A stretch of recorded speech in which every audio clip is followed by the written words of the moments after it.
Assalamu alaikum wa rahmatullahi wa barakatuh. Naam, kuna jambo hapa waweza kusema linachekesha lakini pia linahuzunisha. Kwa nini? Kuna siku miaka kama kuanzia 2026 miaka kama mitatu nyuma ama minne, kuna siku nilishawahi kuitwa mimi sehemu niende nikamsomee mtu, lakini nilikuwa naenda kwanza kuzungumza naye. Huyo mtu aliniita nyumbani kwake, japokuwa mimi sina kawaida ya kutembea tembea, lakini akasema wacha niende nikamsikilize, ameniomba Ustadhi, naomba uje nyumbani. Basi kuna mtu nikao nimeenda naye pale ambaye ndo mwenyeji, akanipeleka hiyo sehemu. Yule mama anasema mwanangu huyu hawezi kutembea, yani miguu yake haina nguvu, lakini huyu mama Mwenyezi Mungu amemjalia katika dunia, ana riziki alhamdulillah, anaishi maisha ambayo kibinadamu, yani gari, mfano nyumba nzuri, vitu kama hivyo, biashara zake anaziendesha, riziki inaingia nyumbani.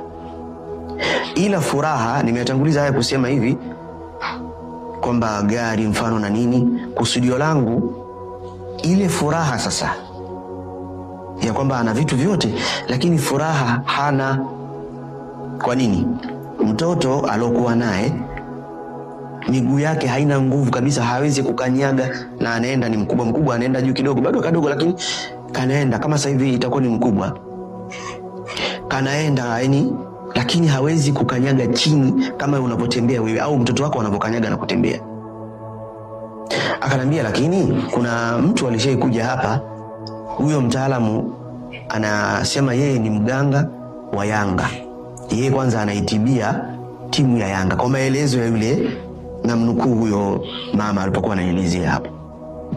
Na nadhani hata yeye kama anasikia hii atakuwa anakumbuka, huyo ustadhi kweli ashaikujaga, anaelewa hii inayozungumza hapa ni ukweli kabisa. Akanambia huyo mganga akasema aliletoga mtaalamu, na ndo hii waganga wajanja hao wanadanganya watu, shirki ndani yake. Hebu zindukeni, tukieleza mambo kama haya unaamka unaachana na hayo mambo, sasa unakaa kwenye mstari.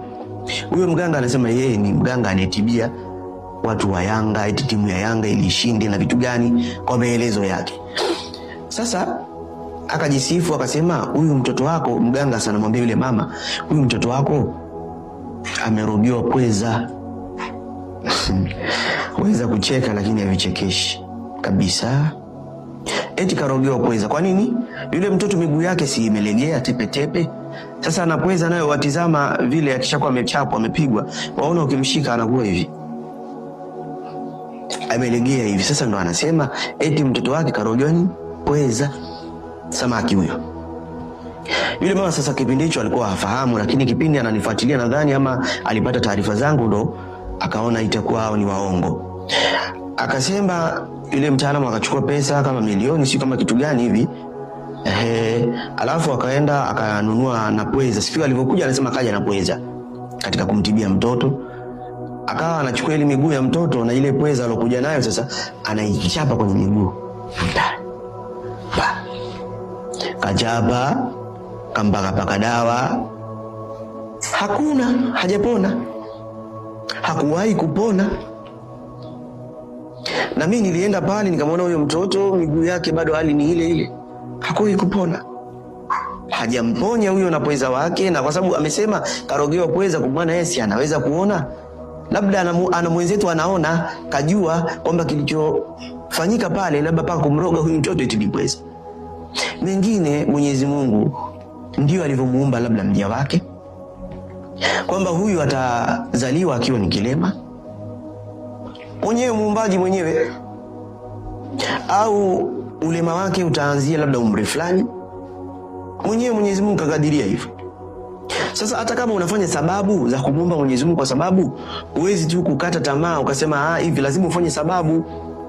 Mtoto yule aanza kupata jinsi ya kutembezwa, sababu hizi za kimaumbile na sababu za kiroho. Maana kama ni kumuomba Mwenyezi Mungu kufanya visomo kisheria na vitu kama hivyo, hii yafaa. Lakini haya ambayo mengine yanaendelea, utapoteza pesa zako, utapoteza muda wako bila mafanikio. Wao watu ni washirikina na ni wajanja tu, utapeli katika dini.